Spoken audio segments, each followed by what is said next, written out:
Good morning! Kamusta po kayong lahat? Sana ay nasa mabuti po kayong kalagayan. And time check tayo, 6:37 na ng umaga.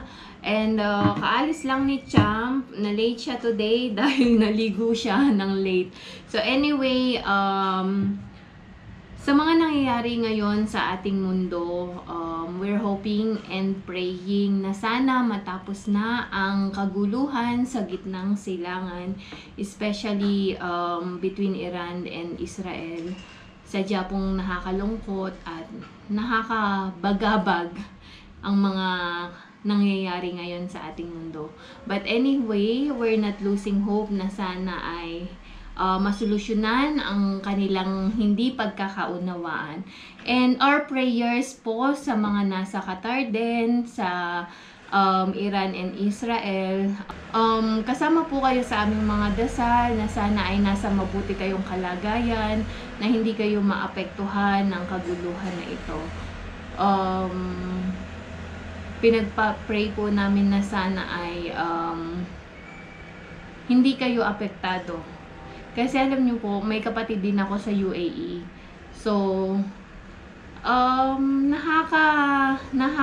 yung kahit wala ka ba doon, kahit wala ka doon sa bansang iyon, parang yung, syempre may kamag-anak tayo, may kaibigan tayo, ang ating mga viewers. So, nakakalungkot na mabalita ng mga ganitong klaseng mga pangyayari sa ating mundo. Pero anyway, let's not lose hope na sana ay, let's hope and pray na sana ay maayos na nila ang kanilang hindi pagkakaunawaan. So yun po, ingat po lagi, especially yung mga kaibigan, kamag-anak, kakilala, viewers na naapektuhan po ng gera ito. So ngayon, maglinis muna tayo dahil wala akong masyadong gagawin. So linis-linis lang muna. Plan ko maglinis ng kusina, sala at yung room ni Champ dito sa baba. So tara na, linis lang muna tayo. Yun lang muna ang ating ganap, at kung meron pa ay isi-share ko yan sa inyo.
So, dito naman tayo. Hindi masyadong madumi. So, magwawalis lang ako.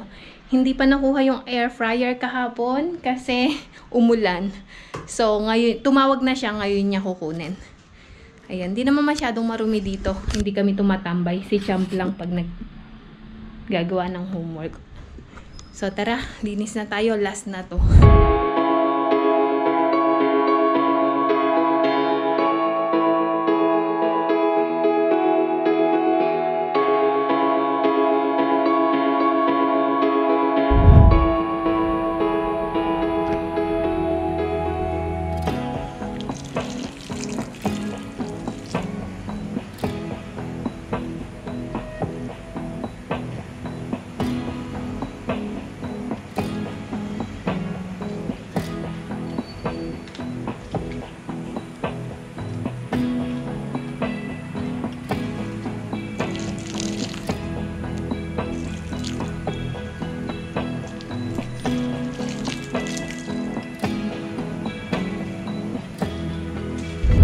maglinis, magluluto naman ako.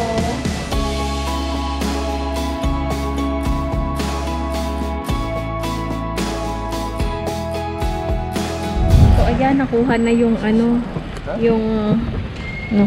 nakuha na yung air fryer. Asan ba siya? Ayan.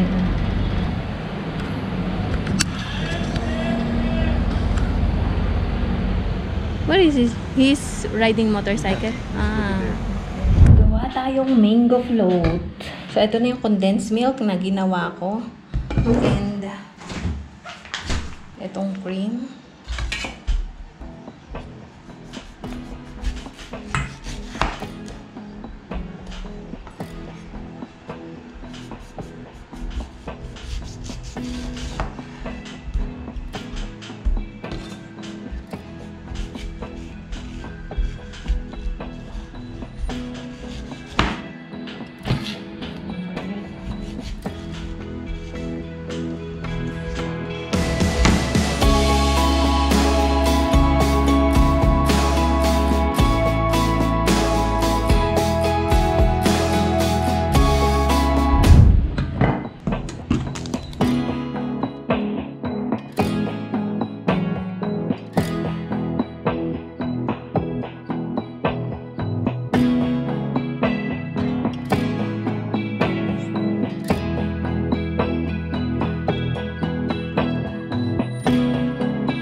Ayan na ang ating mango float. Nag-float nga ang mango. Dami kasing mangga. Okay. Magandang hapon, magandang hapon. Nandito ako, hinintay ko si Bindo Nani. Punta kami ng Choke. Nakita ko tong ni Bojo, oh. Ayan, yung dragon fruit. Meron ng mga bunga din. Tara na. So, andito na kami sa Choke. Stop lang muna kami dito. May tao pa sa loob.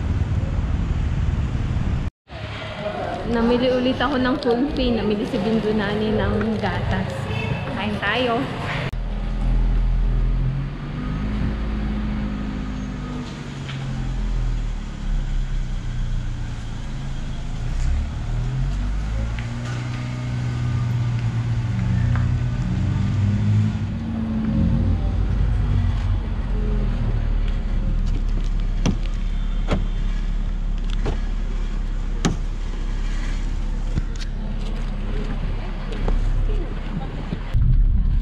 Magandang hapon sa inyong lahat.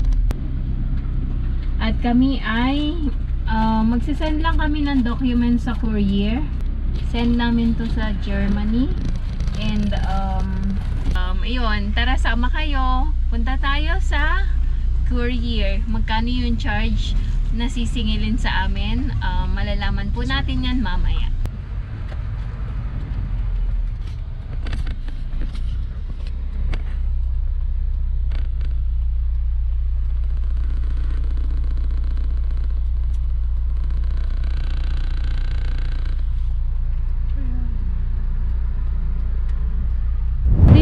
Doon kami pupunta.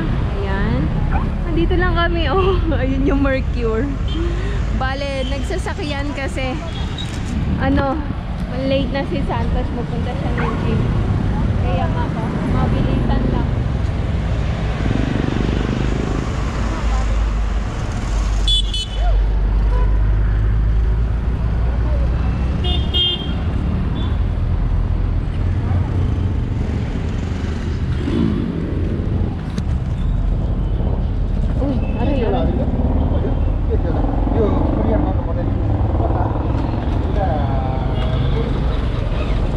Germany. Ayun, mali pa spelling ng Germany.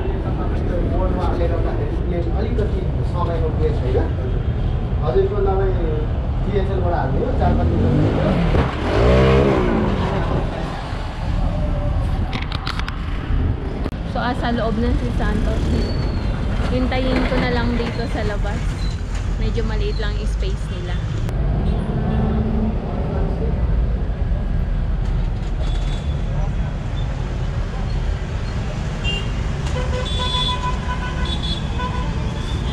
Ano ba ninyo sa payo? Ang gawin akong tawag.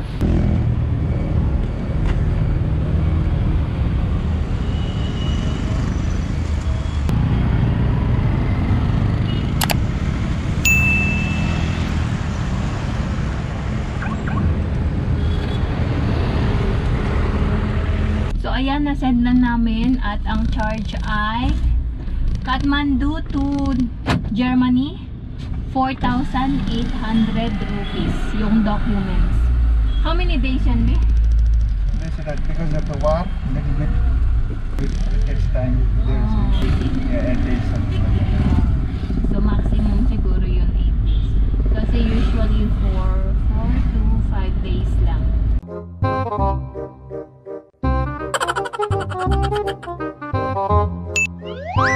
Ginagawa mo! If you like this video, please consider subscribing to our YouTube channel, SL Nepal. Thank you for watching. Have a nice day.